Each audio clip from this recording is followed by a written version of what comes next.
Oh, hey there, team. How you doing? Been spending the last, God knows how long, trying to set up my new system for my lives, and I really just cannot get the feckin' thing to work. I don't know what it is. I think I need to bring in the professionals. I have been trying and trying to set up my new streaming software and my camera, and it's just not working. I don't know what is going on, and now for some reason oh my god almighty.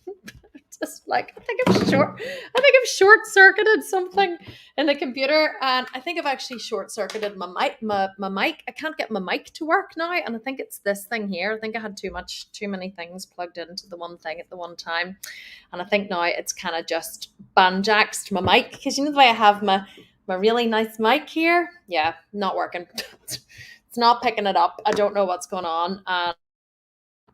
Oh, I was muting myself there. Yeah, I think I'm just I'm having issues. I really hope that I haven't actually just banjaxed my complete mic. Very possible that I have. This is why I always should leave these things to the professionals. But anyway, I think I've actually managed to connect StreamYard, which is amazing. We haven't been able to connect StreamYard for quite a long time, actually. So let me just see, can I get my wee light plugged in here? But I figured out a way to do it. It's me. I can't see you in the group. You can't see me in the group. Just on YouTube. Just on YouTube? Yes. Same with Christina. It's not working, and I can't get any of myself. I've literally spent the last hour. Maya's like, we can't see you in the group. You're only on YouTube. Yeah, it's true. I'm only on YouTube, but it says I'm connected in all the groups. Maya's here to help me, but I'm not. Yeah, I don't know. So obviously, clearly not working. Guys, I don't know. I might have to actually, I might have to reset this up in the groups, because it's not. Oh, you're on Facebook. You know what, Ingrid? You might be on the Facebook business page. So I've actually set this up in a couple of different places. I've set it up on the Facebook business page, but it doesn't seem like it's connected to the groups. It says I'm live in the Menno Challenge group, but I'm really not. Guys, just bear with me a wee second while we try to figure this out, because yeah, no, I'm looking at it here. It's definitely not live. You can't see it either, can you?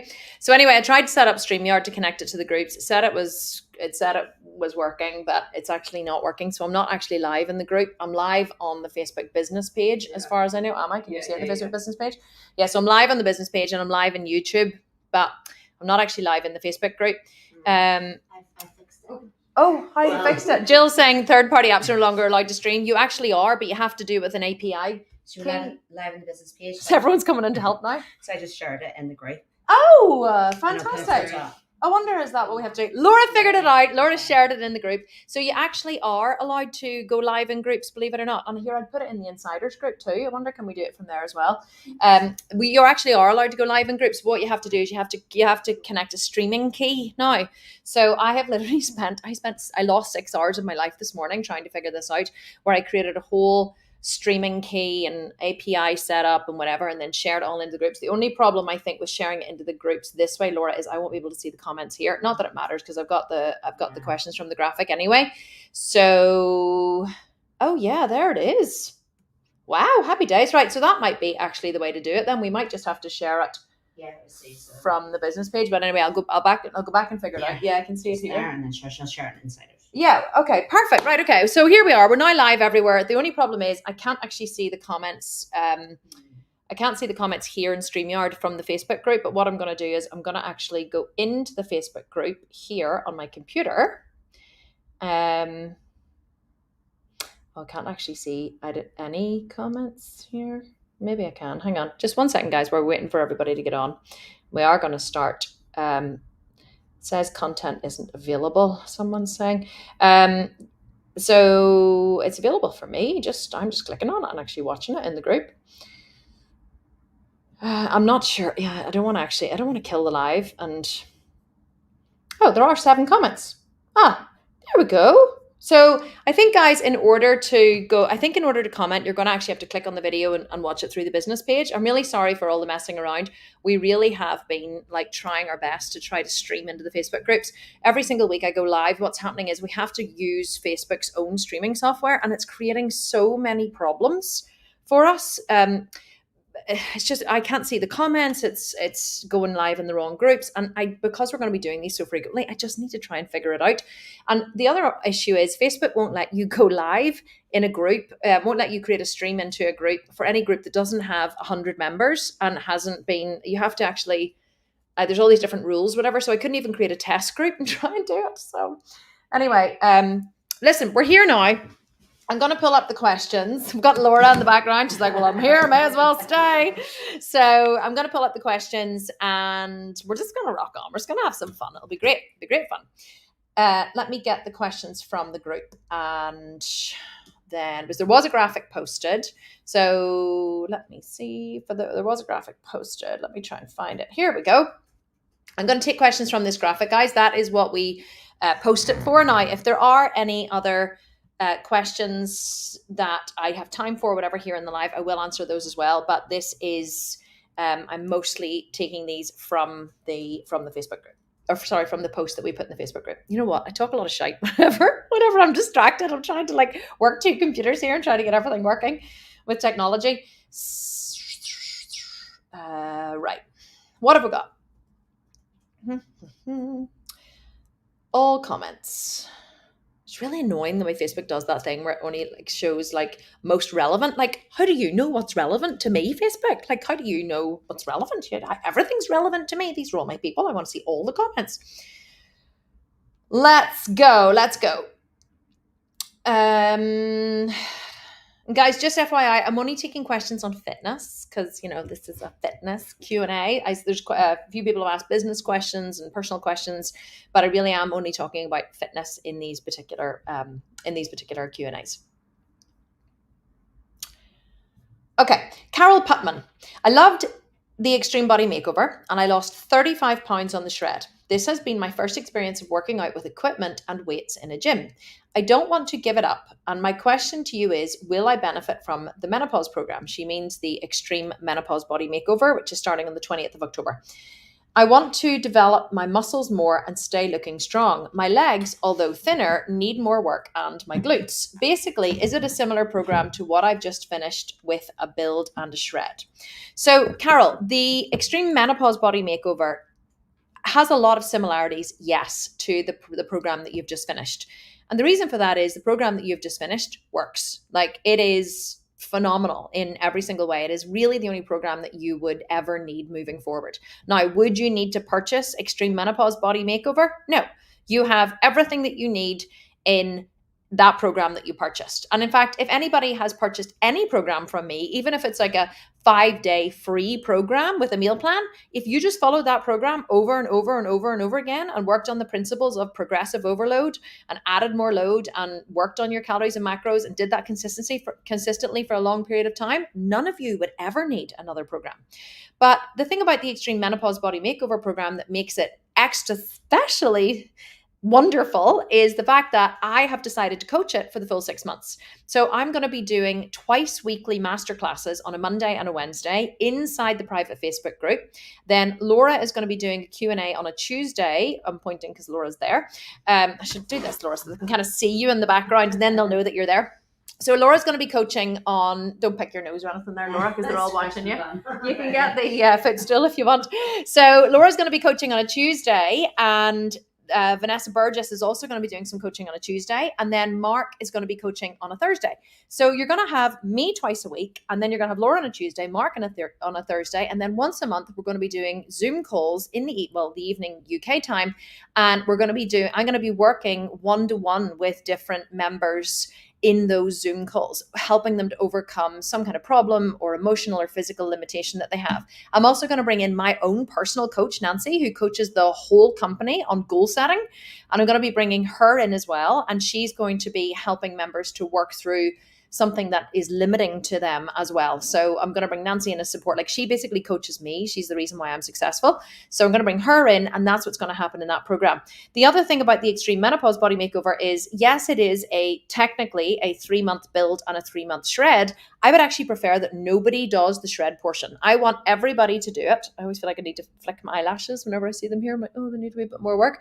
I would prefer that everybody does it as a build, as a 6-month lean build program. Now, does that mean that you're going to put on body fat? No, of course not. I want everybody to do it as a lean build. So that means cardio is optional. There's no strict meal planning at all. We give you principles. We've updated all of the eating principles to make them a lot easier. So we give you principles to eat by. And for those principles, then you pick and choose your own food. So you can make this work for your lifestyle. You can make it work for your family. This is the program. This is the lifestyle program. This is the maintenance program that you've all been crying out for. This is the 6-month build the habits, get the results, make this a lifestyle program where I'm going to personally coach you for the full 6 months. And we also have a private messenger group as well, where myself and Laura and the coaches are all live in the messenger group. So this is the first time that you've ever actually been able to message me directly. That isn't just a post or somewhere where you tag me in the Facebook group. And you can imagine how many millions of tags I get in the Facebook group every day. So I don't always see them all, but I do try my best. With this program, you can actually message me directly through Messenger. And I'm on the Stairmaster every morning, answering everybody's messages, scrolling through the things. Like, people are getting direct answers to their questions immediately. So what makes Extreme Menopause Body Makeover different to every other program we've done? The level of support. Like, we've always given you, Zoom calls and a phenomenal amount of support, but we've never given you this level of support and this level of access to me. You basically have, you can send me a text message. Like, that is just how quickly you can get answers. And if I don't answer because I'm asleep, Laura might answer, or Vanessa might answer, or Elka in Australia might answer. One of the other coaches will answer if I'm not available. So that's what makes this program different. Is it worth the price tag? Well, given that I charged $24,000 to be coached by me in a similar program a few years ago, getting it for $997 is a bit of a steal. I coached a program for 6 months where I went live once a week in a Zoom call with the group, 20 women I took, and that's all they got. Once a week Zoom call plus a Facebook group with me, and I charged $24,000 for it. So you're getting this for $997 and you're getting double the amount of coaching. So I don't know, you can decide if it's worth it or not, but I think yes, it is 100% worth it. Huh? I don't want them to see my screen. Oh, she's looking at something very special on her screen that she doesn't want to share. So I would imagine she's pulling all of the entries for Extreme Body Makeover to send through to the judges. We're getting them all uploaded. Is that what you're doing, Laura? Mm-hmm. Oh, the secret side. It's so exciting. Right. Okay. Lorraine Russo-Hardy. I've just finished EBM, Extreme Body Makeover, hopping over to the 4-week shred to finish the last 2 weeks at 1,200 calories. There is a short time between the end of the 4-week shred and the new EMBM program. Everyone is dying to get this program, which I also joined. Okay, fantastic, Lorraine. I plan on doing strength training 5 days like on the previous programs, but after the 2 weeks on the shred, should I decrease my cardio? And if so, how much should I do? Also, should I increase my calories after the 2 weeks at 1,200 and go up by 100 calories a week until the new program? Lorraine, you know what I would do? Honestly, do whatever makes you happy. You could do that. You could taper your cardio and gradually increase your calories if you're a very disciplined person. Personally, I'm not. So whenever I finished, well, I am disciplined, but not in that way. Like, whenever I finished a shred, I just went back to eating intuitively. Now, I know that for a lot of people, like, I can say, well, just go back to eating normally or eating intuitively. But normal eating for me is scrambled tofu and, toast or lentils or beans or something for breakfast, a great big salad with seitan for lunch, and then tofu or seitan and heaps of green vegetables for dinner. That's my off-season food. For most people, that's their shred food. I eat 3 times a day. And if I'm starving in the evening, I'll have a protein shake or I'll have 1 piece of toast to put in my belly before I go to bed. People are like, oh, you're eating toast, but toast is carbs. And you said nothing that is white was white or could be white. So why are you eating toast and we're not allowed to? because I'm about 15% body fat, have been for years. I have eaten consistently this way for a long time. And I've realized that I can have a couple of pieces of toast because of the amount of muscle that I have and how hard I train, and it doesn't affect my results. If you have body fat to lose and you are trying to build a lot of muscle, then you should follow the guidelines exactly. If you don't, well, then you can rock on and eat whatever you want. Just don't eat it to excess. So because that's my normal off-season food, I don't put on body fat after a shred. But if your normal off-season food is chips and pizza and cookies and loads of bread sandwiches and not a lot of protein, then you're probably going to want to track your calories. So if you're a good, healthy, intuitive eater, you can just ditch the cardio, just start lifting really heavy, put all of that good food into the gym, into your muscles. But if you're not a good, healthy, intuitive eater, then I would recommend that you track your calories, gradually increase them back up so that you don't risk overeating and you can taper your cardio. Yes. Okay. Lynette Towns. Question. For many challenges programs, I am struggling to get all of the food in each day. I'm a chronic undereater. How do I navigate this? It all starts off wrong with trying to eat the protein within 30 minutes of waking up, whether I'm supposed to or not. But I don't begin eating breakfast until noon daily. Let me read that again. It all starts off wrong with trying to eat within 30 minutes of waking, whether I'm supposed to or not, but I don't begin eating until noon daily. I don't know, Lynette, whether you mean that you try to eat within 30 minutes of waking, or whether even if it says that you don't eat until 11. But anyway, I'm just going to address the actual question that you've asked. You're a chronic undereater. Lynette, if you're a chronic undereater and you're saying, so I'm going to break down what you've said here, okay? So you said, for many challenges, I'm struggling to get all the food in. So that suggests you've done lots of different challenges with me, which means you've probably been with me for a long time, and I do recognize your name. And then you said, I'm a chronic undereater. If you're still a chronic undereater after being with me and the company for many years and doing lots and lots of challenges, then you're choosing to be a chronic undereater, which means it's not really a problem. It's something that you want. And I'm being pretty tough on you here, because whenever people say to me, oh, I've been this way for years and I just can't change it. We make choices every single day. And unless someone has enslaved you or is holding a stick, is going to beat you every day, then you have free will. So you can either choose to overcome the problem or you can choose to keep the problem.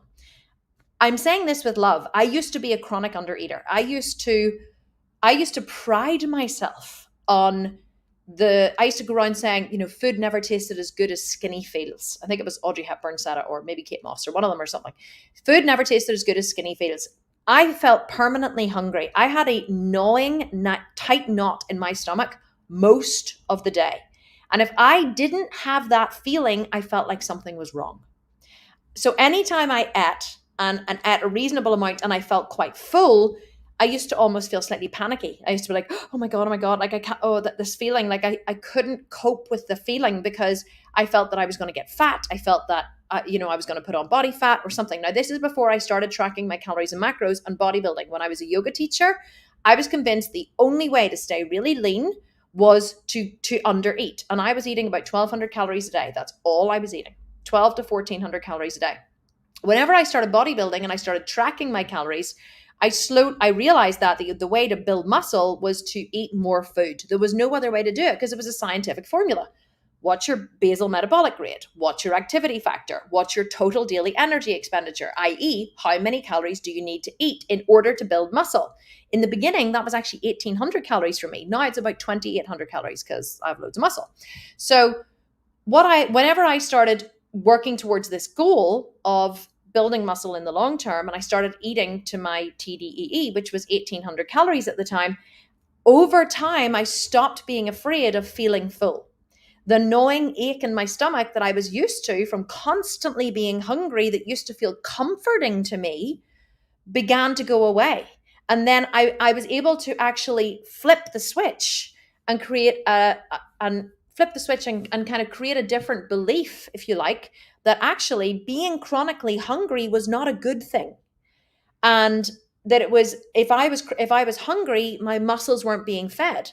And so it was really just creating a new understanding of what was necessary to achieve my goal. And my goal was the body that I have today. That's where I wanted to get to. So I said, what do I need to do to achieve this goal? And I consulted the professionals, and they said to me, you have to eat this amount of calories and train this amount with weight and train to failure. And so I was like, okay, I'll do that then. So I just did that. And so therefore, then the gnawing, hungry feeling in my stomach began to feel more uncomfortable than it was comfortable. And so if you are a chronic undereater after doing many, many challenges with me, that's a problem you're choosing. You don't want to get over that, because you have in your mind, I would guess, if you're anything like me, some belief that undereating is better in some way. But if you're not working towards if you are working towards a goal, and I would imagine if you're doing lots of programs, you maybe want to change your body and change your physique. So if you're working towards a goal and you want to change your body and change your physique, then the food that you eat has to match that. So I'm not even going to talk about how you can eat more during the shreds. You need to overcome this problem if it's something that if you actually want to change your body. You need to figure out a way that you can flip the switch on this. And how I did it was setting a goal of standing on stage and realizing I'm constantly having my trainer say to me, you don't have enough muscle. You don't have enough muscle. I would go into the gym and he would go, what did you eat today? That's the first thing he asked me. And I'd be like, oh, well, I had a protein shake for breakfast. And he's like, right, what did you have in it? Just protein and water. Okay, fuck's sake. Okay, what did you have for lunch? Just another, I was really busy teaching yoga. I just had another protein shake. He's like, all you've had all day is 4 scoops of protein. And this would be like 2 or 3 in the afternoon. I'd be like, yeah. And he'd be like, Kim, if you don't start to eat, you are not going to build any muscle. And every day, what did you eat today? What did you eat today? What did you eat today? That's all he asked me. So eventually the message got through and I was like, okay, well, if I want to build muscle, clearly I have to eat, because there's this big muscly guy who I've employed and spending a fortune to train me, telling me I need to eat. Why would I not trust him? So I began to change my relationship with food and how I thought about food. And honestly, Lynette, that's what you need to do too. I can't give you strategies for how you can get more food in, because those are none of those strategies that I give you. I can say, well, you should do this, or wake up and have a protein shake, or wake up and do this and do this. And I could give you all these strategies, but unless you overcome whatever it is that's holding you back and making you a chronic undereater, and maybe it's a medical condition, by the way, that I don't know about, and in which case ignore everything that I've said. But for those of you watching who are undereaters, you have to overcome it.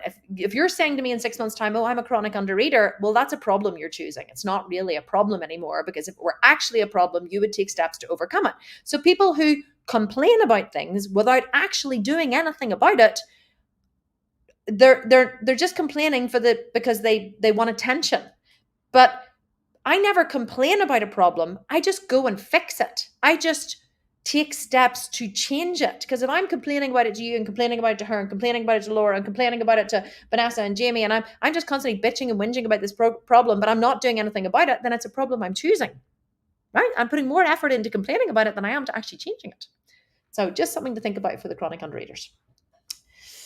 Joe Price, if you say that it's only the last few reps of the last set which grows muscle, then what about calisthenics? Don't you have a male friend who only does calisthenics and is totally ripped with lots of muscle? Great question, Joe. So yes, I do have a friend called Paul who actually did the Jailhouse Shred videos. Paul was a finalist on Ninja Warrior, actually, I think a couple of times. I think he won one of them, but he's been on it a couple of times. He's absolutely phenomenal. He does all parkour and calisthenics, and he can do like the human flag and all this kind of stuff. And Paul is pretty muscular in his upper body, but he doesn't have huge legs. But so how can Paul get like that if he doesn't go to the gym? Well, muscle doesn't only grow in the last 2 reps of the last set. Muscle grows when you stimulate it.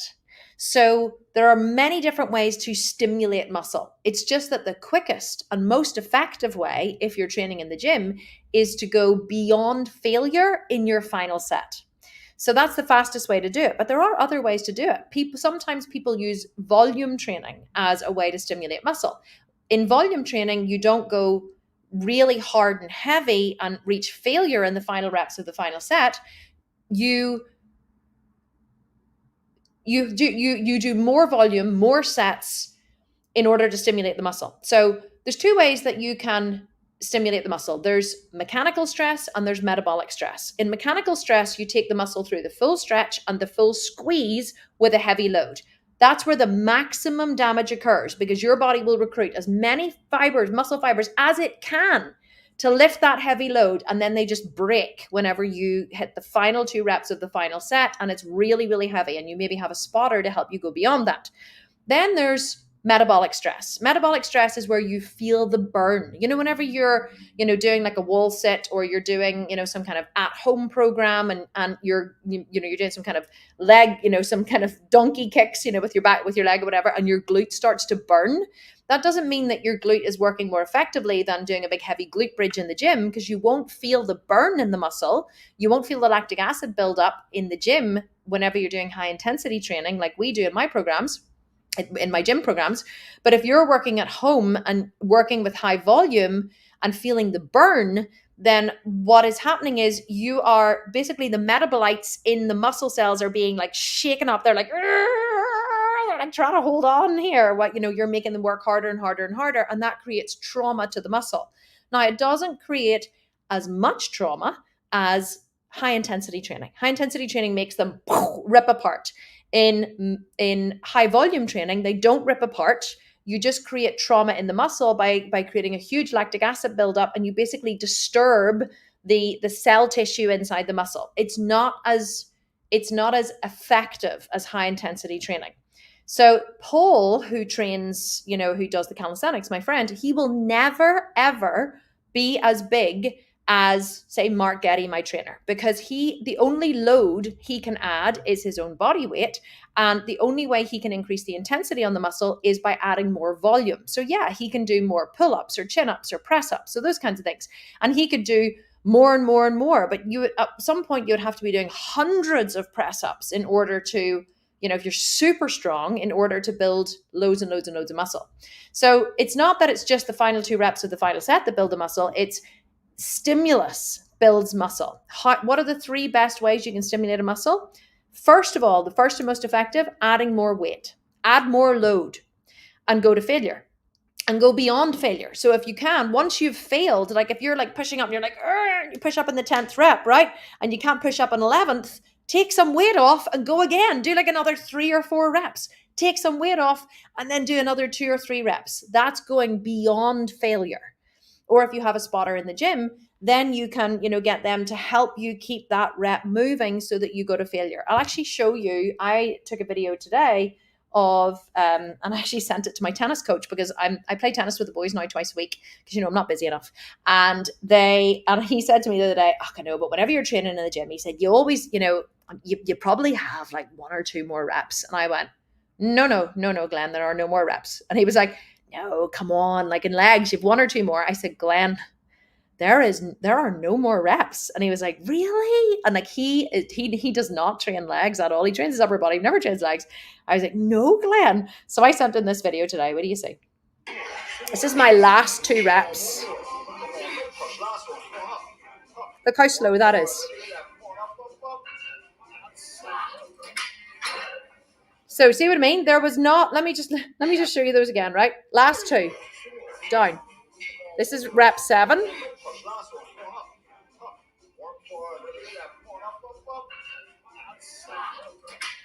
you see how long that rep took to get from the bottom to the top? That's what your last rep should look like. It should be that slow.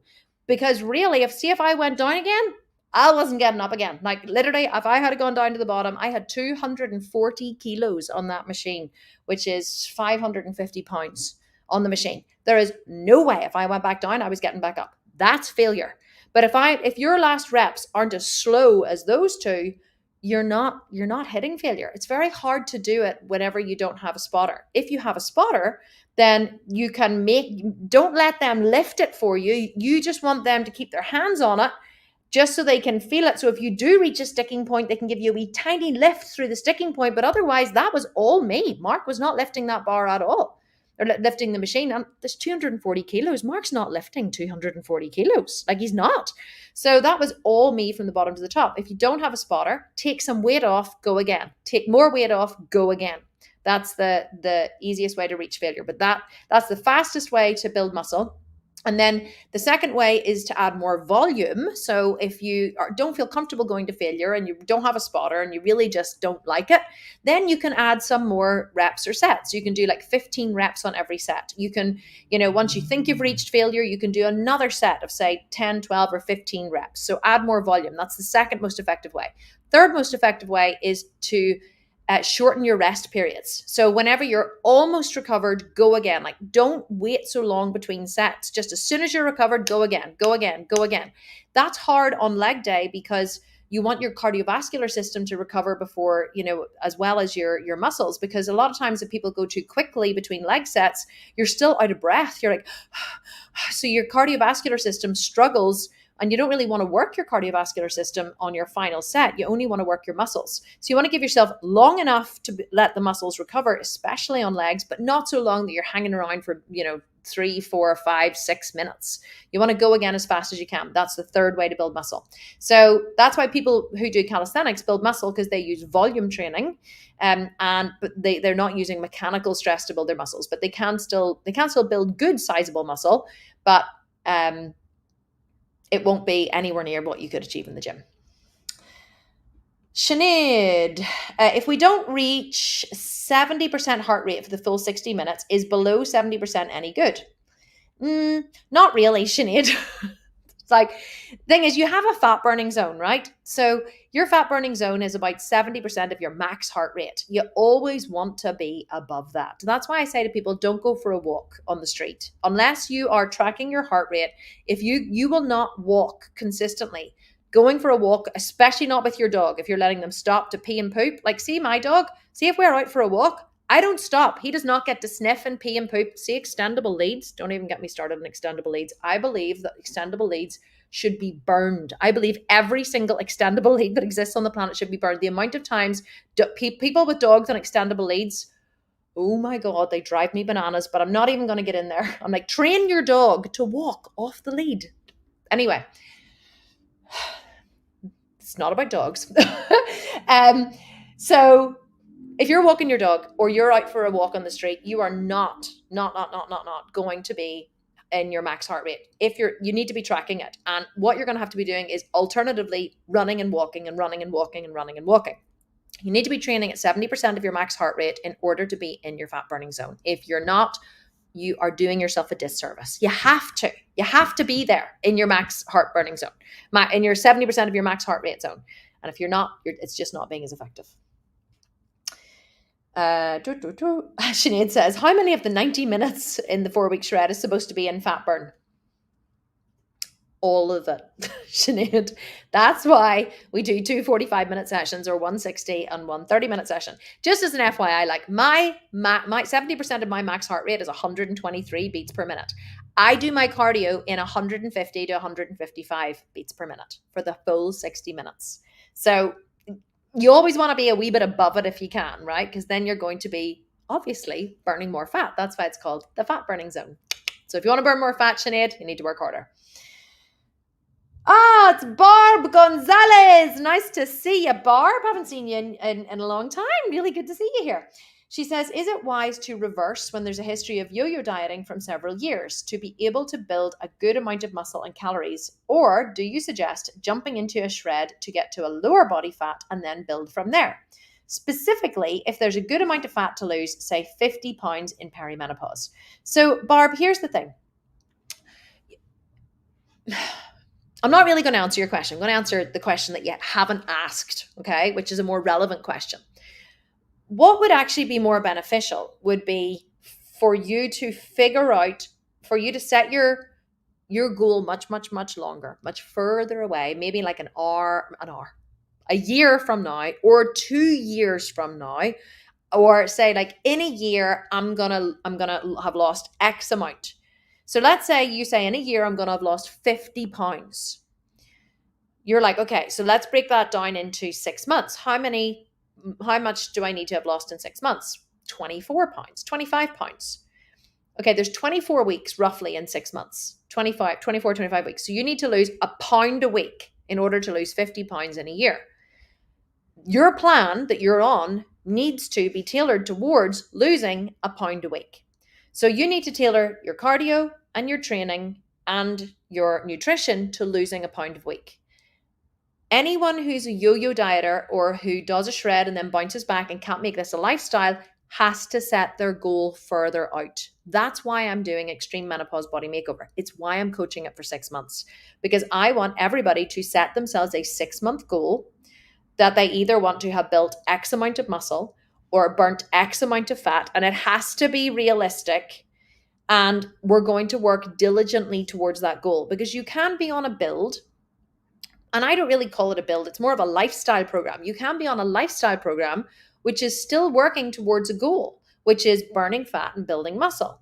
So that's what I would suggest that you do, Barb. I would suggest that you decide what you want. So you've said you're in perimenopause and you have 50 pounds to lose. Well, if I were you, I would set a goal a year from now to lose that, and or even 18 months from now. So actually take out your calendar, set yourself a goal or a big vacation you're going to book or something in a year, and give yourself something to work towards, because you're going to have that long-term goal, and you're going to have those long-term reality-based expectations for what is possible. Okay? That's the best way for you to stop yo-yo dieting. And I don't think that you should jump into a shred to get to a lower percentage of body fat, because the real problem isn't the body fat. The problem is you not sticking to a plan over the long term. So no, I do not recommend that you jump into a shred. I recommend that you put all of those hours that you would have spent doing cardio and meal prepping and working on the shred. I suggest you put all of those into creating a 6-month or a 12-month or an 18-month plan for yourself. Those will be hours much better spent. There you go. What else have we got? Latonya Chapman. Oh, she's just saying, I'm so grateful to be a part of the 5-day challenge. It was amazing. Thank you very much. I loved it too. That's why we're running another one. Julie Davis. Julie, I don't know the answer to this question. She says, will I be able to improve uterine health, fibroids with this challenge? I honestly don't know. It's not something that I have a lot of experience with. So I'm sorry. I really don't know the answer to that question. Nat Ali. My knees are starting to hurt on leg day when squatting and lunging. Any advice? I've been afraid to go heavy on leg day for almost a year. I need to work around that to build the booty. So unless you have an underlying knee issue, Nat, what I would suggest you do is, first of all, check your form. You want to make sure that your knees are not caving in. If you're squatting, what I would suggest doing is putting a band around your knees, just above the knees, around the upper thighs. Put a band around them, and that actually forces you to push your legs apart when you're squatting. A lot of times what happens when people are squatting is, in order to help themselves, if you like, they allow their knees to cave in. And whenever the knees cave in, it actually stops the leg muscles working quite so effectively. One of the things about knee pain is whenever you start squatting, and you start squatting quite heavy, if your glutes and your legs aren't strong enough, other parts of the body have to pick up the slack. Whenever I first started squatting, I used to get a really, really sore lower back, like really sore lower back. And it was because my glutes weren't strong. I had no glutes whatsoever. I had a tiny, tiny little saggy butt. No glute maximus whatsoever. I had a good glute med from doing lots of yoga and lots of twisting, but I didn't have any glute maximus. So in a squat, your glutes pick up most of the slack, especially at the bottom of the weight. So whenever you have a load on your back and you go down below parallel, so you're not just parallel, your butt goes lower than your knees, what happens is, as you go down, all of the effort is on your quads. So your quads are holding the weight on the way down. As you go below parallel, what happens is the weight shifts into your glutes. So your glutes now pick up the slack. So at the bottom of a squat, your glutes are fully activated and fired up. This is why, oh my God, I have to find one of these videos and actually get Mark to comment on it. Mark and I are going to do these reaction videos for social media, and I've been having so much fun even thinking about it. See if you ever talk to Mark Getty, my trainer, about glute activation. See people who are like, oh, you're like, what are you doing, love? Oh, I'm just activating my glutes. Like, why? What for? Well, because I'm going to train legs. So I need to activate my glutes to get them fired up, to perform better in my leg day. And Mark goes, listen, love, if you're at the bottom of a squat, with a big fucking heavy load on your back, your glutes are activated. There's no way on God's green earth that if you're at the bottom of a squat with a big heavy weight in your back that your glutes are not activated. All you're doing is wasting your time and tiring yourself out for no reason whatsoever. Like, you do not need to activate your glutes. Now, whenever we train legs, we pre-exhaust the quads. So what we do is we do leg extensions first just to tire out the quads. We're not activating them. Like, I do full stack leg extensions for 15 reps. So we're actually tiring out the quads. And the reason why we do that is because we want the glutes to work really, really hard. So whenever the quads are tired, they will actually pass a lot of the weight into the glutes. So that's the best way that you can grow your glutes. But what you want to do with your squats is you just want to keep squatting, because and you just have to get stronger, and you just have to squat more. Like, how do you squat more? Squat more. So unless you have some kind of underlying knee issues, unless you've had knee replacements or you've done your cruciates and your medial or whatever, then that would be a different story. But you still should squat. You just maybe can't go quite so deep. Unless you have a specific knee injury or knee problem, the best way for you to stop having sore knees whenever you're squatting is just to squat more.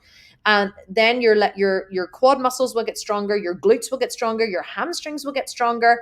And then, of course, once you go down to the bottom of the squat and your glutes and your hamstrings are now fully stretched, because don't forget, whatever's in full stretch is actually picking up a lot of the load.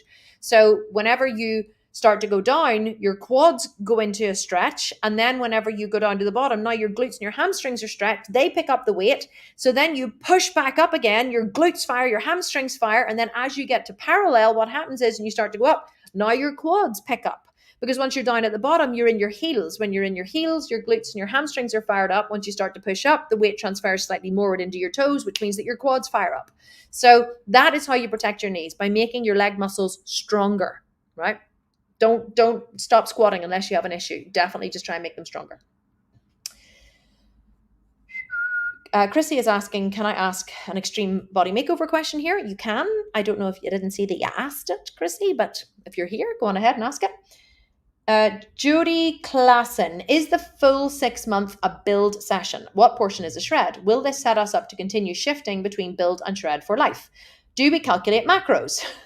Lots of questions. Even if it's an intuitive eating style plan, how many days lifting of cardio, if any? So Jody, yes, I was going to say you can go to the sales page and get a lot of the answers to those questions, but I will answer just some of them here. I do want everyone to do it as a 6 month build if they can, because 3 months just really isn't long enough to build any significant muscle. So what I would love is for everyone to do this as a 6 month build, and then they can optionally do the shred at the end of the 6 months if they want, or they can build for like a full 12 months until they feel like they've built, sizable muscle, and then they can do a shred. Because the thing is, you don't need to do a shred on the Extreme Menopause Body Makeover program, because it's a lean. If you want to lose body fat, you do it as a lean build. So we will show you how you can shred body fat and build muscle at the same time. Now, you're not going to shred off massive amounts of body fat, because it's not an extreme shred, but neither do you want it to be, because you want to build muscle to raise your metabolism. You want to learn how to eat intuitively. You want to make this a lifestyle. That's the goal of Extreme Menopause Body Makeover.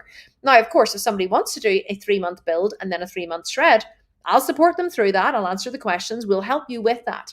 So you have two options. You can either do it as a full 6 month build and you've got the shred portion to do anytime you want, or you can do it as a 3 month build and a 3 month shred. It's completely and utterly up to you. Okay. Is anyone in the comments? Do you know Laura behind me there? I just want to check. I just didn't know if because I see a couple. I'm going to take some questions here from the chat. I just see some people saying, I can't get into the live. I can't see the live. I think I've kind of it really hasn't been a good thing, actually. Trying this new way that we did it through StreamYard. But are there comments? Yeah, there's no comments on the actual post. So hopefully, I don't know, hopefully everybody's watching it on the business page. I'm not sure if you are. The thing above the videos, if they click the video, it'll take them to the business page to comment. So I think people have been brilliant. In. Yeah. Excellent. Good job. Right. So I'm going to take some questions from the comments here. If you have a question, could you write question, please, on it, and then that will help me to see that it's a question. But I'll scroll up here and see, can I get a few questions here. Jill is asking, how do we maximize results in week 4? So she's in the 4-week shred, I think.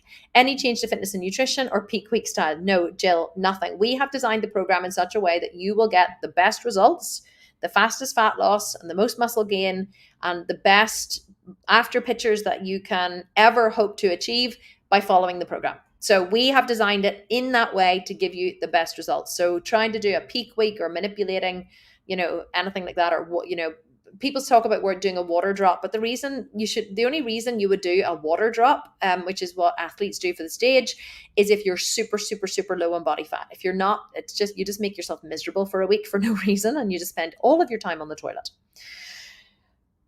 What else have we got here?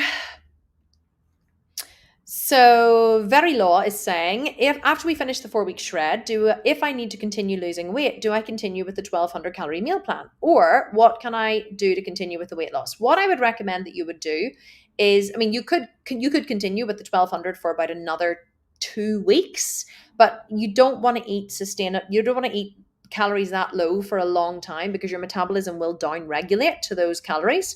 What I would recommend that you do at the end of this program is that you either just follow the principles of eating, such as like we teach in our menopause programs. So we have principles which mean that you can basically eat anything you want and in unlimited quantities without actually ever putting on body fat. And in fact, people who eat the way that we teach them to eat continue to lose body fat sustainably. That's what we're teaching in Extreme Menopause Body Makeover. The other thing you can do is go on to an online calculator. I actually think on our website we have a macro calculator. I think it's thesculptedvegan.com/macro hyphen calculator. I'm sure one of the coaches will post it in the chat. If you go there, you can download a PDF which will teach you how to work out your total daily energy expenditure. If you follow that and you just, eat a little bit below that, and you track your macros and calories over a period of time, and you continue to do cardio, you continue to lift in the gym, you will continue to lose body fat. Will you get wow results like you're getting the 4-week shred? No, because this is a very intense program designed to lose maximum fat in a short space of time. It's not designed to be a long lifestyle program. However, remember one thing: the more you move, the more you train, and the more you control your diet, the more body fat you will lose. So if you just try to manipulate those 3 variables over the long term, you will get epic results. What else have we got?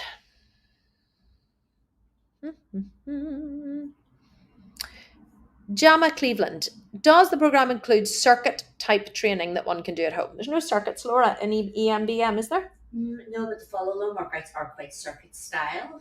But they're not the gym workouts, are they? They're the home. No. So there's Jama, there's no circuit type fat burning workouts. But what there is we have created all new home workouts. Are they new, Laura? They are the EBM ones we've used for over 40 years. Okay. So we have home workouts which are recorded, which are HIIT style workouts, because they move quite quickly. So you're getting a lot of metabolic stress placed on the muscle. You're getting a lot of burn. You could do those if you wanted, but we don't have HIIT style cardio, because honestly, in Extreme Menopause Body Makeover, the cardio is optional. Like there's no prescribed cardio.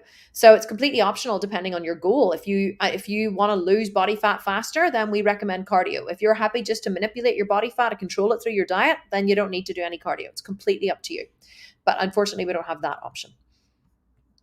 Sherry Skaggs. Hi, Kim. I really like the training splits in EBM, but I want bigger legs faster. Don't we all? I do train to failure, but they're not growing like I want them to. Should I do 2 days of legs a week? I do still only want to train 5 days a week. So Sherry, here's the thing. You cannot make your leg muscles grow any faster than they will grow. Growing leg muscles is a painfully slow process. And if you are truly training to failure, adding in an extra leg day is not going to do anything but actually hinder your progress. Mark Getty tells a story about this actually quite a lot, where he years ago decided that he wanted to build his legs and he wanted to build them faster, so he was going to train legs twice a week. So he started training legs twice a week. And what he in the beginning, he was like, oh, this is great, this is exciting. He was really like, felt really strong. And then what happened was, after a period of time, he noticed that his strength started to massively decrease, and he couldn't figure out why he wasn't able to lift as heavy and why he wasn't able to push as hard. And what he realized was he was overtrained. He wasn't giving his legs enough time to recover between sessions. So it was like he was coming into the next workout injured. And can you imagine if you had an injury and the injury had almost gotten better, and then you went back and did the same thing again that caused the injury?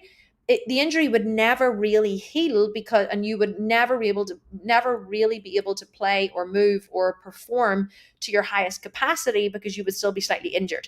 That's what it's like if you go and train legs more, if you like. So the way that we train with the high intensity training, you can't train legs any more than once a week. Now, some people do train legs twice a week, and we do on some of our programs, but not with the same focus. So it would be quad focused on the first day, and then glutes and hamstrings on the second day. So you wouldn't be doing any quads on the second day at all. It'd be all glutes and hamstrings. That's the only way that you would do 2 days a week. Personally, I don't do 2 leg days a week anymore. I do 1 leg day, and my legs are not any smaller. So that's one thing I have learned because of the way I train and how heavy I train. I mean, could I get better hamstring development and maybe better glute development if I did an extra leg day? Possibly. I don't know, but I'm not dissatisfied with my glute and ham development. I don't think that training twice a week is the answer. I think you just have to be patient, because think about it logically. You go in and you train. Like, I trained legs today. Really, really, really heavy legs. So my muscles were stimulated. The fibers were ripped. Maximum damage was caused. My muscles over the next week are going to build and repair. And that's when the muscle grows, when you're resting, not whenever you're in the gym. My muscles can't grow they can't build and repair any faster than they can build and repair. Now, the only way that I can cause them to grow bigger is to put more trauma on them whenever I train them on a Tuesday. But I'm already putting a huge amount of trauma on my legs. I couldn't possibly do any more. Like I showed you guys that, my failure set on legs on one of my leg exercises today, earlier in the video, my last rep took about 10 seconds to go from the bottom to the top. I didn't have another rep. So I caused maximum damage to my legs. They didn't need any more. Now I'm going to give them a full week to recover, and then I'm going to train them again next Tuesday. That's why building legs takes a long time, because it takes a full week for them to recover, and then you go again. So really, in a year, if you're very consistent, you've got, say you take a week or two off for illness or going on vacation or whatever, you maybe got 50 weeks a year that you can train your legs. And in those 50 weeks, the muscle does not grow fast. It does not grow fast. It will grow significantly if you commit to the 50 weeks, but they probably will never be as big as you want them to be. And that's why you have to keep training and training and training them. That's the only thing I can say. And I know that you hate to hear that. I hate to tell you that, but it's the only way you can grow big legs. Joe Dawes, I purchased the original Extreme Body Makeover last year. Are the eating principles the same in the new menopause? Nothing white. No, they're different, Laura, aren't they, in the new menopause from the very original one? Yes, yeah. You've got now some everyday carbs. Yeah, so they are slightly different in that we've actually simplified them massively, and it's similar, of course, because a lot of the stuff that I sell is similar. So, but we have simplified the eating principles massively so that they kind of suit. They're much more suited for lifestyle, right? This program really is the lifestyle program. I want you guys to be lean and muscular, and I want you to be patient while it happens. And that's why we've created this. So yes, they are similar, but laid out completely differently. Every program has slightly better modifications. But if you have the original program, you really have everything you need. Like if you're happy just to work through that yourself, you really do not need the new program. The only real benefit to the new program, apart from the updated principles, the updated workouts and all that kind of stuff, is if you like something new, well, then you are getting a lot that's new. But really the only difference is the direct access to me, having me on speed dial, and the coaching. Okay. Heather Stewart, what's the difference between lifting to failure and doing more power-based explosive activities like jump squats? What's the difference in the end result? Well, jump squats don't add load. So jump squats are more of, I don't know much about jump squats, but you're only using your body to, all you're putting on the muscle is your body weight. So like, let's say you got up to be able to do 100 jump squats. Well, the only way that the body builds more muscle is by adding more stimulus. So if you were to go after volume training, like, and try to build your muscle through jump squats and volume training, you at what point do you stop? Like, do you go to 100 squats, 200 squats, 300 squats, 400 squats, 500 squats? Like, where do you stop? You'd be there fucking jumping and squatting all day in 10 years. So high intensity training, lifting to failure, is a much more effective and faster method to build muscle, because you're limited in your capacity to stimulate the muscle whenever you're doing things like bodyweight exercises and squats. What else have we got? Uh, do, do, do.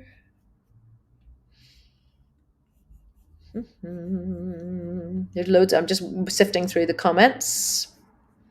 Question, Sarah Jane Atkin. Since being on the 4-week shred, it is getting harder to get into my max heart rate zone, meaning I'm having to walk faster or increase the incline. Is this normal? Does it mean my cardio is getting better? Yes, it means your cardiovascular health is improving. It means that your heart is pumping more efficiently. It means that your body has acclimatized to the new way of training. It's created a homeostatic norm, so it's much more regulated. Because in the beginning, whenever you start doing all this cardio, your body doesn't know what the hell's going on, right? So it's like, what the fuck is going on here? Panic slightly, like, so it's all over the place trying to figure out, like, is this a new normal? Is this a new thing? Is she only doing this once? Is she gonna be doing this every day? Like, do we have, your body's like always trying to create a homeostatic norm, because what it wants to do is it wants to keep everything the same, everything regular, because when it's the same, it has control and predictability, which means it can keep you safe and alive.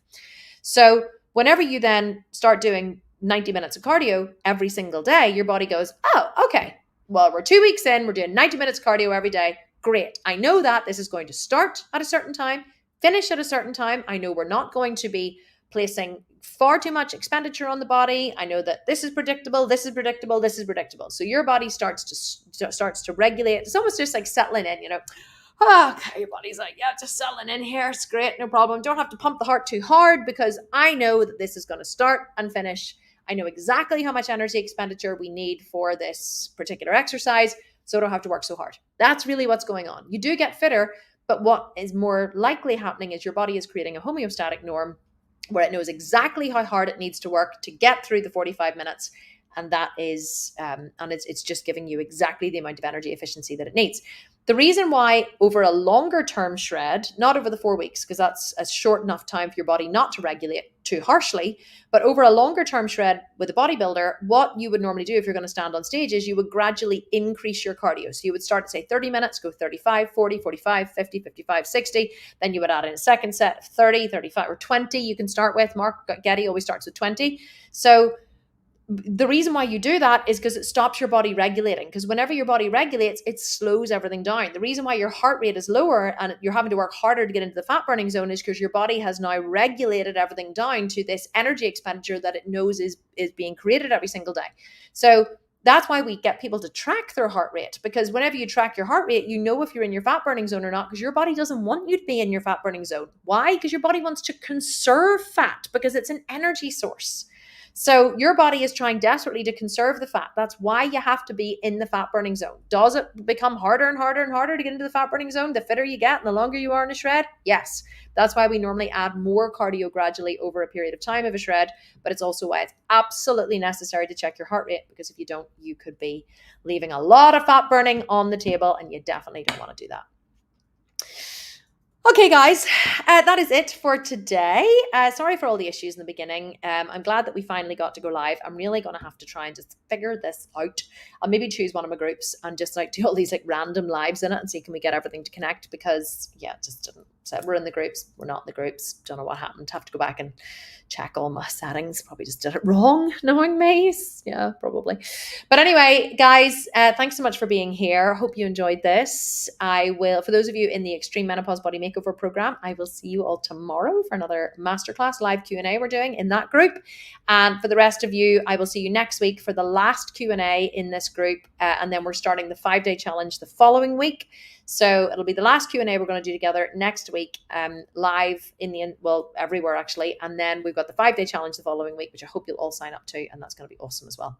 But have a great rest of the day wherever you are. Thank you to my team for being here. Thank you to Laura for being in the background, lounging on my couch, just pretending to work. She's probably like surfing, I don't know, shopping or something, just buying yourself new workout gear. But thanks so much, guys, for being here. And I will see you all next week for another Q&A. Okay, take care. Lots of love.